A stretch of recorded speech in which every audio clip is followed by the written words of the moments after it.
തൃശ്ശൂരിലെ സഖ്യം വളരെ ക്ലിയർ അല്ലേ? കരുവന്നൂർ ബാങ്കിലെ ED അന്വേഷിക്കുന്നു, മാസപ്പടി ED അന്വേഷിക്കുന്നു. അവസാനം അവിടെ CPM-ഉം BJP-യും തമ്മിൽ സെറ്റിൽമെന്റ് ആവും. കഴിഞ്ഞ തെരഞ്ഞെടുപ്പിലുണ്ടായ പോലെ കോൺഗ്രസ് BJP-യും തമ്മിൽ പാർലമെന്റ് ഇലക്ഷനിൽ സെറ്റിൽമെന്റ് ഉണ്ടാവുമെന്ന് വല്ല വിഡ്ഢികൾ മാത്രമേ പറയുള്ളൂ. കാരണം കോൺഗ്രസിന്റെ ഓരോ സീറ്റും കുറയ്ക്കാൻ BJP ദേശീയ തലത്തിൽ ശ്രമിക്കുകയാണ്. കോൺഗ്രസിന്റെ സീറ്റുകളുടെ എണ്ണം കുറയ്ക്കാൻ.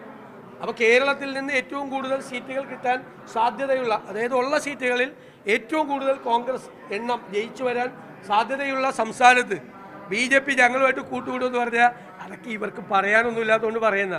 ഇവരുടെ രണ്ടുപേരുടെ ലക്ഷ്യം ഒന്നാണ്. CPM-ന്റെ ലക്ഷ്യം കോൺഗ്രസ് വിരുദ്ധത, കൂടുതൽ സീറ്റ് മേടിക്കണം കോൺഗ്രസ് തോപ്പിച്ച്. BJP-യുടെ ലക്ഷ്യം കോൺഗ്രസ് മുക്ത ഭാരതം. ഇത് രണ്ടും തമ്മിലാണ് കൂടി യോജിക്കുന്നത്. പിന്നെ അങ്ങോട്ടും ഇങ്ങോട്ടും കേസാണ്. സ്വർണ്ണക്കള്ളക്കടത്ത് കേസ്, ലൈഫ് മിഷൻ, മാസപ്പടി, ഇതൊക്കെ സെറ്റിൽമെൻറ്റാണ്. SNC ലാവിൽ പകരം തിരിച്ച് കുഴൽപ്പണ കേസിൽ സുരേന്ദ്രനെ കേസിൽ പ്രതിയാകാതെ സംരക്ഷിച്ചു കൊടുത്തു. അവർ തമ്മിൽ ധാരണയാണ്.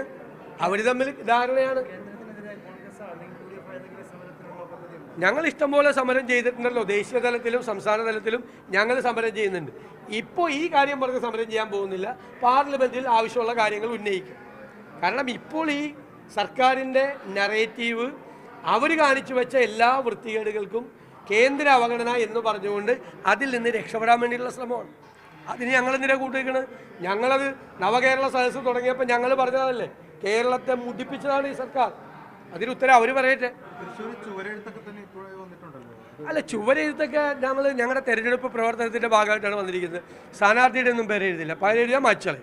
സ്ഥാനാർത്ഥി ഔദ്യോഗികമായി പാർട്ടി തീരുമാനിക്കും. പാർട്ടി തീരുമാനിക്കുമ്പോൾ വരും. ഇത്രയും.